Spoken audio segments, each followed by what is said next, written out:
Okay, so hello everyone, welcome to our YouTube channel Code with Ash. So in today's video we'll learn about the substitution method. ठीक है, अपन ने previous video में क्या learn करा था, जो अपनी रिकरेंस रिलेशंस होती है उसको सॉल्व करने के तीन तरीके, एक होते हैं सब्स्टिट्यूशन, मास्टर्स और बाद में ट्री। तो अपन सबसे पहले अपन स्टार्ट करते हैं सब्स्टिट्यूशन मेथड के साथ। ठीक है, तो यहाँ पे अपन हेडिंग दे देते हैं।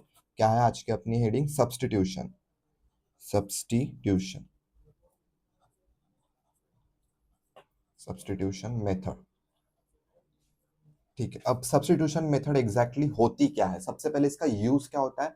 सब्स्टिट्यूशन मेथड एक ऐसी मेथड है या फिर एक ऐसी टेक्निक है जो जनरली यूज किसके लिए होती है? जो भी अपना रिकरेंस इक्वेशंस होते हैं, ठीक है, रिकरेंस इक्वेशंस बोलो या फिर रिकरेंस रिलेशंस बोलो, ठीक है, रिकरेंस इक्वेशन ही लिखते हैं फिलहाल के लिए, या फिर रिलेशन, ठीक है, उनको सॉल्व करने के लिए अपन क्या यूज करते हैं? सब्स्टिट्यूशन मेथड को यूज करते हैं, ठीक है। या फिर जो भी रिलेशन यानी रिलेशंस होते हैं, रिकरेंस के डिफरेंट डिफरेंट रिलेशंस बोलो या फिर इक्वेशंस, उसको सॉल्व करने के लिए जो एक मेथड है, उस मेथड का नाम आता है सब्स्टिट्यूशन। ये कैसी मेथड है? एक ऐसी मेथड है जो हर एक प्रॉब्लम को सॉल्व करने के लिए कैपेबल मानी जाती है। सॉल्व ऑल प्रॉब्लम,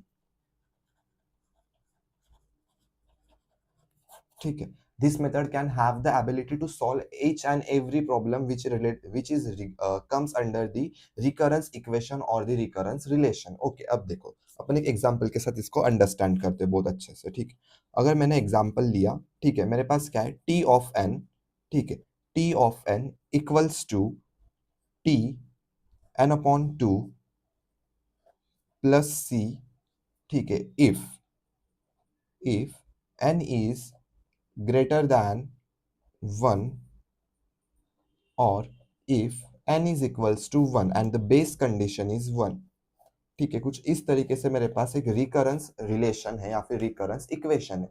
इसको मुझे सॉल्व आउट करना है by using the substitution method. देखो, इसमें सबसे पहले तुम्हें दो या तीन चीजें को सबसे अच्छे से ध्यान देनी है। ये जो मेरा रहता है वन, ये जो भी नीचे में लिखा रहता है ना, उसको अपन बोलते हैं बेस कंडीशन। क्या बोलते हैं इसको? अपन बोलते हैं बेस कंडीशन। तो ये क्या हो गई मेरी? Base condition. ठीक है, बेस कंडीशन। ठीक है, इसका बहुत ज्यादा इंपॉर्टेंट काम होता है। ठीक है, जब मेरा पूरा सॉल्व हो जाएगा ये इक्वेशन, तो मीन्स इक्वेशन के जगह जो नहीं जो है ये है मेरा n अपॉन 2, इसके जगह मैं क्या पुट करूंगा? 1 पुट करके मैं इसको सॉल्व कर सकता हूँ। दैट्स वाई मुझे यहाँ पे बेस कंडीशन दिया है। नेक्स्ट, अब इसमें n देखो, n कहाँ पे? यानी t ऑफ n, यानी जो मेरा n है, यानी जो मेरा मेन मेरे ऑपरेशन जो भी परफॉर्म होने वाले सब्स्टिट्यूशन मेथड के अंदर, वो किसके साथ होने वाला है? n के साथ। यानी यहाँ पे मेरा मेन कांस्टेंट क्या है? n। तो n को मैंने सबसे पहले किससे डिवाइड करा है? 2 से। किससे डिवाइड हो चुका है ये? 2 से। मतलब मेरा जो भी इक्वेशन रहेगा आगे में, जो भी मैं इक्वेशंस बनाऊंगा सब्स्टिट्यूशन मेथड में, उसके जितने भी आंसर्स होंगे उसको मुझे किस फॉर्म में रखना है? 2 के फॉर्म में रखना है। कितने? 2 के फॉर्म में।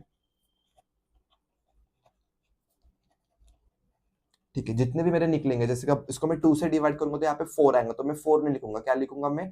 2 टू द पावर 2 लिखूंगा। अगर मैंने 2 टू द पावर 2 को वापस से 2 से डिवाइड करो तो क्या होगा? वो 2 टू द पावर 3 हो जाएगा। ठीक है, कुछ इस तरीके से अपन को 2 के फॉर्म में लिखना है। अगर यहाँ पे 4 होता तो अपन उसको 4 के फॉर्म में लिखते हैं, 4 टू द पावर 2 2 चला जाता। ठीक है, उस हिसाब से अपन को चलना है। ठीक है, आपको एक बेसिक नॉलेज पता चल गया कि भाई बेस कंडीशन इंपॉर्टेंट होती है। और सबसे पहले जो n है उसको मैंने किससे डिवाइड करा है? ऑलरेडी क्वेश्चन में डिवाइड हो चुका है 2 से, तो अब ये 2 के ही फॉर्म में रहना चाहिए। यानी ये वाला जो n है ये भी 2 से डिवाइड होते जाएगा, ये वाला n है ये भी 2 से डिवाइड होते जाएगा। ठीक है, कुछ इस तरीके से अपन इसको फटाफट सॉल्व करेंगे। ठीक है, तो यहाँ से अपना सॉल्यूशन स्टार्ट होता है। तो सबसे पहले गिवन अपन लिखेंगे। गिवन क्या है अपने पास? गिवन दैट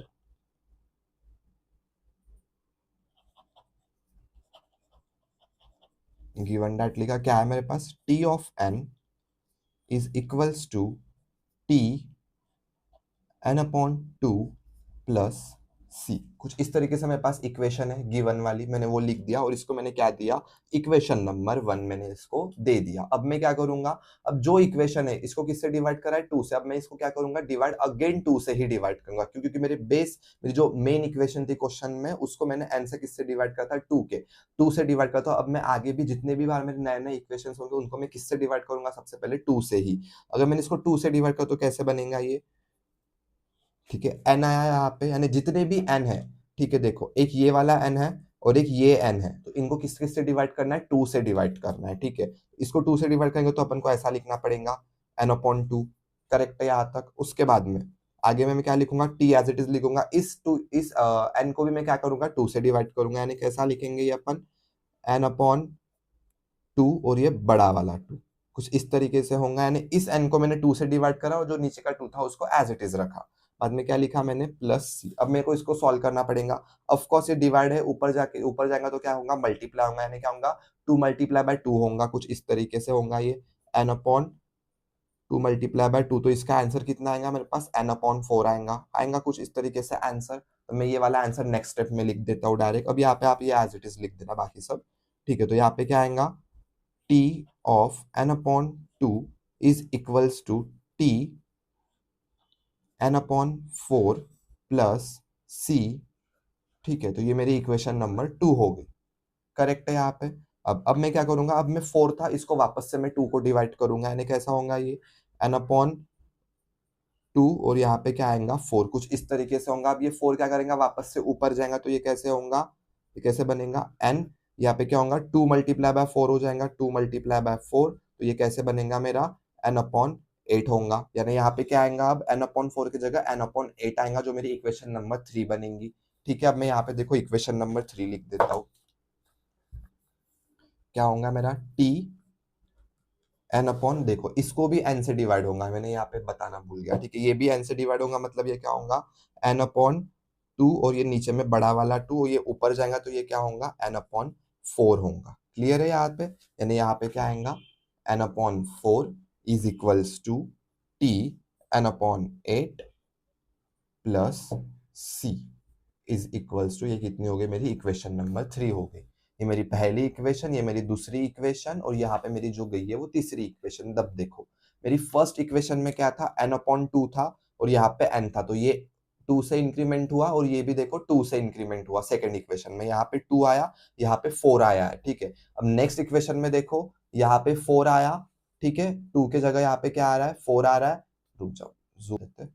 ठीक है, देखो यहाँ पे देखो 2 था, ठीक है, यहाँ पे 2 था तो देखो यहाँ पे आया 4, यहाँ पे जो 4 था यहाँ पे आया 8, यानी जितना भी नंबर सबसे पहले क्या था, 2 था, 2 का डबल हो गया यानी 4 आया, 4 का डबल हो गया यानी 8 आया। अब नेक्स्ट वाले कंडीशन में क्या होगा, 8 का डबल यानी 16 आएगा, अब जो मेरी फोर्थ इक्वेशन बनेगी। और यहाँ पे भी उसका डबल हो रहा है, पहले 1 था तो 1 का डबल 2 हो गया, 2 था 2 का डबल 4 हो गया, 4 का डबल यानी यहाँ पे आएगा 8, यानी क्या होगा, T N upon 8 equals to T N upon 16 plus C, वो मेरी क्या होंगी, इक्वेशन नंबर 4 होंगी।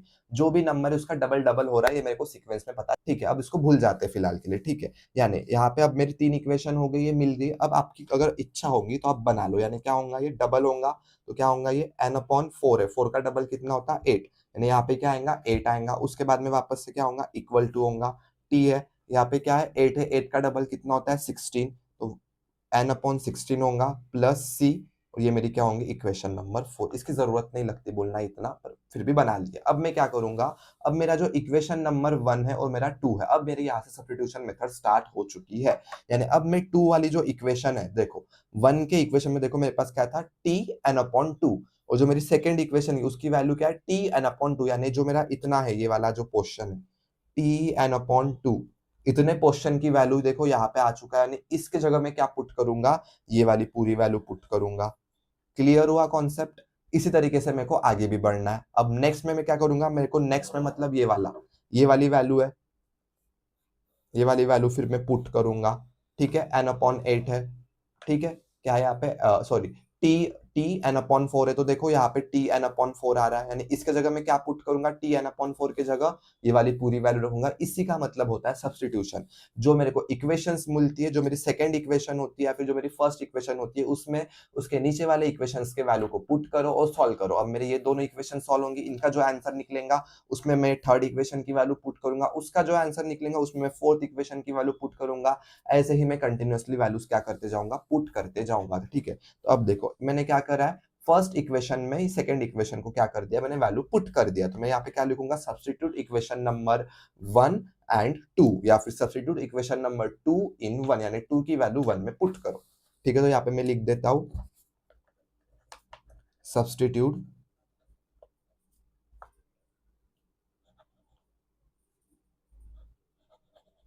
सब्स्टिट्यूट इक्वेशन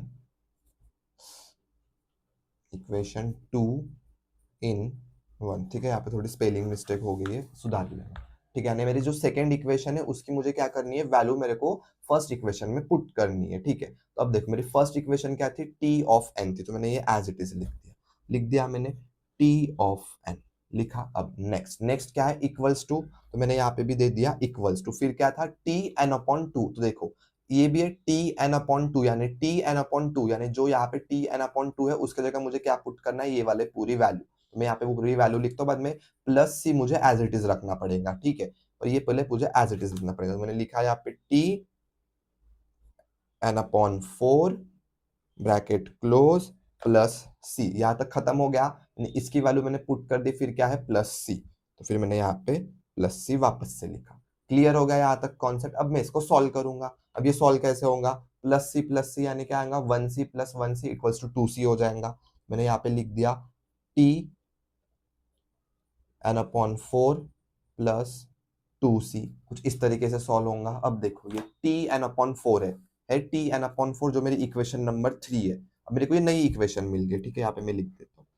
ठीक है, अब इसके आगे मैं इसको सॉल्व नहीं कर सकता ना, लेकिन देखो जो मैंने आपको बताया था टू के फॉर्म में, यानी जो फोर है ना, फोर को आप ऐसा भी लिख सकते हो, two to the power two लिख सकते हो, लेकिन अभी मैंने देखो ऊपर में मैंने भूल गया था मैं गलती से टू के फॉर्म में लिखना, तो मैंने यहाँ पे फोर लिखा, तो आप अब इसमें कंफ्यूज हो जाओगे अगर मैंने यहाँ पे two to the power two लिखा, but two to the power two मतलब फोर ही होता है ना, यानी एन अपॉन फोर है या फिर N upon two to the power two रहा, मतलब यही वैल्यू होंगी ना। ठीक है, तो अब मेरे को ये क्या हो गई, इक्वेशन नंबर 5 हो गई। ठीक है, अब मैं क्या करूंगा, इक्वेशन नंबर 5 मेरे पास क्या है, टी एन अपॉन फोर आया, जो कि मेरा यहाँ पे मेरे को उसकी वैल्यू ऑलरेडी मिल चुकी थी। अब मैं क्या करूंगा, इक्वेशन नंबर 5 में इक्वेशन नंबर 3 की वैल्यू पुट करूंगा। क्या करूंगा मैं, नाउ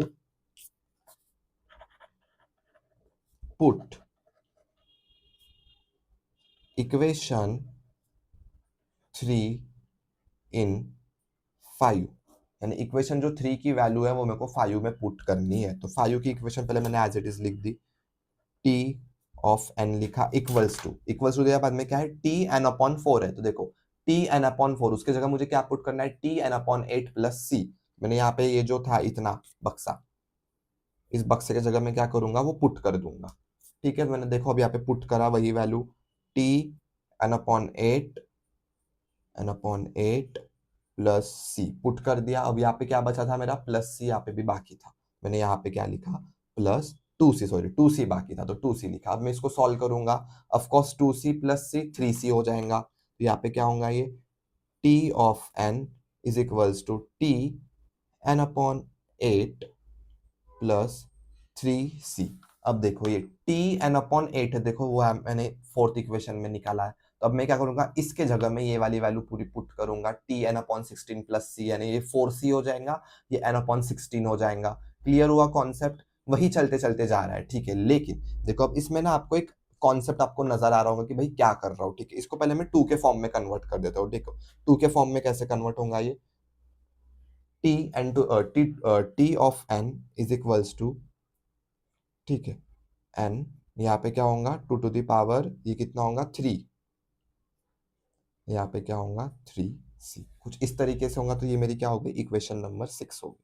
ठीक है, और इसको मैंने two to the power two consider करा था। ठीक है, और ये फोर था, फोर को यानी two to the power two और कहाँ पे मिला था, ठीक है, इतने ही है। अब देखो इसमें मेरे को कैसे वैल्यूज मिल रहे हैं, देखो सबसे पहले मेरे पास क्या था, एन, एन देखो कंटिन्यूअसली एन एन ही आ रहा है, लेकिन जैसे मैं इसमें कुछ वैल्यूज पुट कर रहा हूँ तो क्या था, two to the power two आ रहा है, यहाँ पे क्या two to the power three आ रहा है, यहाँ पे भी क्या आ रहा है, थ्री आ रहा है। पहले क्या था, सिर्फ सी था, बाद में क्या बना, टू सी बना, बाद में क्या बना, थ्री सी। मतलब मुझे पता चल चुका है कि भाई जो मेरी ये वाली वैल्यू है, ये रहा थ्री की वैल्यू, और ये वाली वैल्यू मेरी क्या हो रही है, वन से इंक्रीमेंट हो रही है। अब देखो अगर मैंने यहाँ पे एट लिखा तो ऑफकोर्स मेरे को टू के फॉर्म में लिखना पड़ेगा समझने के लिए कि भाई क्या इंक्रीमेंट हो रहा है। अब ऐसा तो नहीं है कि भाई मैं ये टी एन अपॉन एट मिला उसमें मैं ये पुट करूंगा, बाद में और एक नया आंसर निकलेगा, फिर यहाँ पे और एक इक्वेशन, बहुत लेंदी प्रोसेस है। अब समझा मैंने यहाँ पे जो समझाते वक्त बोला था आपको कि सब्स्टिट्यूशन मेथड इज स्लो, क्योंकि बिकॉज इसमें बहुत सारे मैथमेटिकल इक्वेशंस आते हैं, तो यही है मैथमेटिकल इक्वेशन, इसकी वजह से ये बहुत स्लो होती है। तो इसमें अपन क्या करेंगे, अजम्पशन करेंगे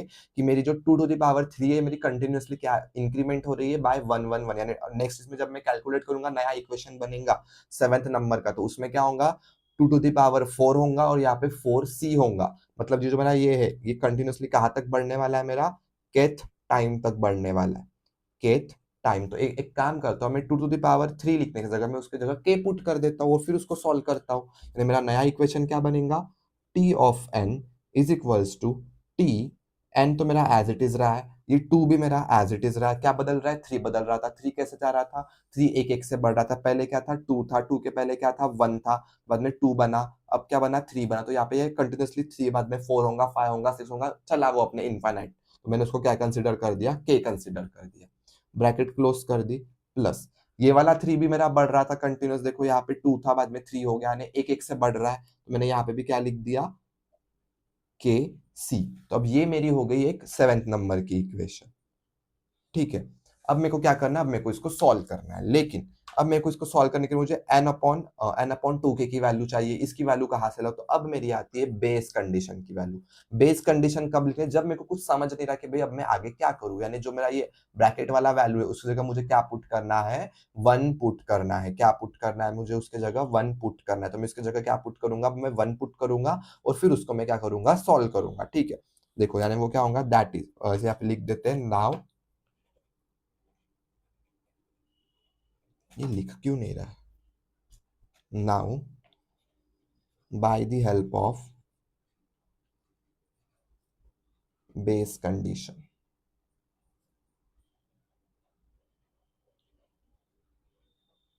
बेस कंडीशन। ठीक है, बेस कंडीशन क्या थी मेरी, n/2 और यहाँ पे क्या था 1, कुछ इस तरीके से थी। यानी जब भी मेरा कुछ ऐसा आया, मैं इसको सॉल्व नहीं कर पा रहा हूँ ब्रैकेट के अंदर की वैल्यू, तो उसके जगह मैं क्या पुट करूंगा, 1। यानी अब मेरे को इसमें क्या पुट करना है, 1 पुट करना है। दैट इज मतलब ये कैसा होगा, t of n is equals to t of 1 बाद में प्लस के सी। कुछ इस तरीके से ये मेरी क्या बनेगी, नई इक्वेशन। लेकिन ये अपन को दिखाना पड़ेगा ढंग से, ऐसे मैंने समझाने के लिए लिखा है कि कुछ इस तरीके से बनेगी।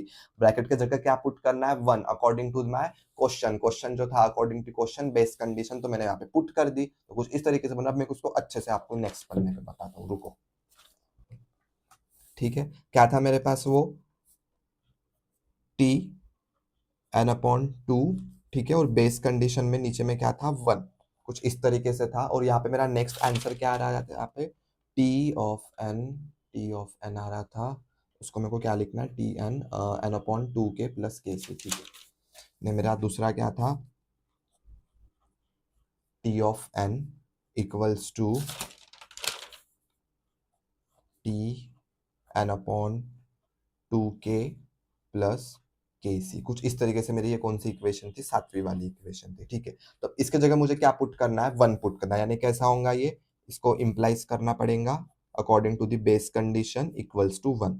1 पुट कर दिया, अब मैं क्या करूंगा, इसको मैं सॉल्व करूंगा। ये क्या होगा, 2k इधर जाएगा, डिवाइड में हो तो जाके मल्टीप्लाई होगा। यानी कैसे सॉल्व होगा ये, n is equals to 1 multiply by 2 to the power k हो जाएगा। अब इसको और सॉल्व करेंगे, क्या होगा फिर ये, n is equals to 2k हो जाएगा। मतलब मेरे को क्या मिल गई, n की वैल्यू मिल गई मेरे को। अब मैं क्या करूंगा, ये n की वैल्यू यहाँ पे पुट करूंगा और फिर सॉल्व करूंगा।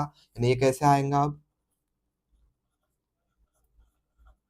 t of n is equals to t, n की वैल्यू क्या मिली, n था तो n की वैल्यू क्या है, 2k है, 2 to the power k है, और नीचे में already 2 to the power k है, यो लिखा, प्लस के सी लिखा। Of course 2 to the power k यहाँ से कैंसल होगा, तो मुझे यहाँ पे कुछ नहीं है, मतलब क्या है, टी ऑफ 1 है प्लस के सी है, और यहाँ पे क्या है, टी ऑफ एन है। आ गया वही इक्वेशन अपना जो मैंने यहाँ पे आपको एक्सप्लेन करा था पीछे में, ये यहाँ पे जो मैंने लिखा था, T of N is equals to T of one बाद में प्लस के सी। आ गया वही, T of N is equals to टी1 बाद में के सी। आ गया, मिल गया, अपन इसी पे आ गए। अब मेरे को क्या करना पड़ेगा, अब मेरे को के की वैल्यू फाइंड आउट करनी पड़ेगी। देखो ये तो पूरी सॉल्व हो गई, बट मेरा के देखो, सी क्या है यहाँ पे, देखो यहाँ पे मैं बायफॉरगेट कर देता हूँ।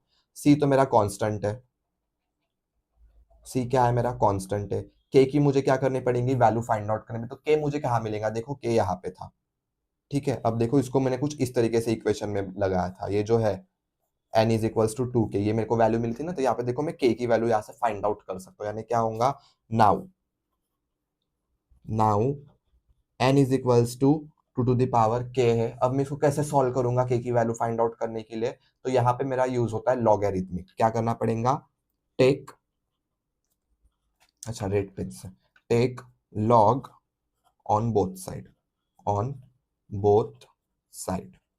क्या करूंगा, लॉग लूंगा मैं दोनों बाजू में, तो यहाँ पे क्या होगा, log n is equals to log 2 to the power k। अब अपन ने हमेशा पढ़ा है कि जैसे मेरा log e to the power x होता है, तो जो x होता है ना, ये x कहा जाता है, इधर आता है अपना, इसका कोएफिशिएंट बन जाता है। तो ये कैसे इंप्लाइज होगा, ये log n is equals to k dot log of 2, कुछ इस तरीके से हो जाएगा ये। अब मेरे को क्या करना है, कैलकुलेटर पे जाना है, और कैलकुलेटर पे मुझे क्या करना है, log 2 की वैल्यू निकालनी है।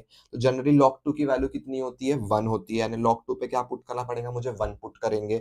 log n की तो वैल्यू निकालेंगे नहीं, क्योंकि n की वैल्यू ही नहीं पता हमको क्या है, ठीक है। तो मेरा अब यहाँ पे क्या होगा, log n is equals to k into log 2 की वैल्यू मैंने कैलकुलेटर पे जाके निकाली, तो वो कितना आया, 1। अब इसको मैंने सॉल्व कर, तो क्या होगा, ये log of n is equals to k, यानी अब जो मेरा जहां पे भी मेरा k है, कहाँ पे गया रहा इक्वेशन, एक मिनट, हाँ ये रहा, t of n is equals to t of 1 plus के सी, यानी वो k है, k की मुझे क्या वैल्यू मिल गई, log n। तो अब मेरा जो ये इक्वेशन है, ठीक है, ये वाली इक्वेशन कौन सी, 8वीं दे देता हूँ इसको, ठीक है। अब मैं 8 इक्वेशन में क्या पुट करूंगा, log n पुट करूंगा, जहां पे मेरा क्या है, k है, तो मैं इसको पुट करता हूं, ठीक है। यहाँ पे नीचे में कर देते हैं, ठीक है, इक्वेशन 8, इक्वेशन 8 को इंप्लाइज करेंगे तो कैसी बनेगी equation number 8, t of n तो मेरा एज इट इज ही रहेगा, ठीक है, t ऑफ n, हाँ, t of n is equals to t of 1, लिखे या ना लिखे एक जैसा ही है, plus log of n into c, कुछ इस तरीके से हुआ। अब देखो, अब मेरे को इसके टाइम, यहाँ पे मेरा सॉल्व हो चुका है, पूरा सॉल्व हो गया, क्योंकि अब हो गया ना, c तो मेरा ऑलरेडी कांस्टेंट है, तो उसकी वैल्यू मैं निकालूंगा नहीं, t तो मेरा कुछ, यानी t मतलब वो टाइम, यानी वो उसका कोएफिशिएंट है, यानी वो बेसिक टर्म है, उसको सॉल्व करने की गरज नहीं है। t ऑफ n में था, तो मेरा आंसर भी n में आ चुका है, मतलब ये तो सॉल्व होने नहीं वाला, ये भी सॉल्व होने नहीं वाला, और ये तो मेरा कांस्टेंट है, यानी क्या बचा मेरे पास, log n ही बचा। मेरी टाइम कॉम्प्लेक्सिटी क्या रहेंगी इसकी, big O of log n, ठीक है। तो ये मेरी टाइम कॉम्प्लेक्सिटी क्या निकली इसकी, big O of log n। तो ये मेरी क्या निकल गई, टाइम कॉम्प्लेक्सिटी। अगर यहाँ पे कुछ और होता, जैसे कि अगर यहाँ पे log n है और बाजू में यहाँ पे प्लस करके, अगर मैंने और कुछ, जैसे यहाँ पे मैंने अगर लिखा प्लस करके, पेंसिल से लिखता हूँ, ठीक है, कंसिडर मत करना, ठीक है, पेंसिल से लिख दिया प्लस लॉग, सिर्फ लॉग होता, ठीक है, या फिर चलो log square, log n square लिखते, प्लस log n स्क्वायर होता, तो क्या होता, log n और log n स्क्वायर में से कौन सी वैल्यू बड़ी है, ऑफकोर्स log n स्क्वायर बड़ी है, यहाँ पे क्या होता, big O of log n का स्क्वायर बन जाता, ठीक है। ये सिर्फ अजम्पशन के लिए, लेकिन फिलहाल के लिए ये भी क्रॉस है और ये भी क्रॉस है, ठीक है। अपन को इस कंडीशन के हिसाब से, तो यहाँ पे आपका सब्स्टिट्यूशन मेथड पूरी तरीके से समाप्त होता है, ठीक है। बहुत इजी है, कॉन्सेप्ट वाइज जाना है, धीरे धीरे सॉल्व करना है, कुछ नहीं करा है, एकदम शॉर्ट में बता रहा हूँ वापस से। सबसे पहले जो इक्वेशन थी उसको मैंने जिससे डिवाइड करा है n को पहले से क्वेश्चन में, उससे मैंने वापस डिवाइड करके 3 इक्वेशन बनाई। एक तो मेरे को एज इट इज क्वेश्चन में दी थी, डिवाइड करा, दूसरी इक्वेशन बनी, वापस से वही डिवाइड करा 2 से, तीसरी इक्वेशन बनी। फिर क्या करा, पहली और दूसरी इक्वेशन को सब्स्टिट्यूशन लगाने, जो मेरी पहली इक्वेशन है उसके अंदर मैंने सेकंड इक्वेशन की वैल्यूज पुट करी, तो मेरी एक नई इक्वेशन मिली।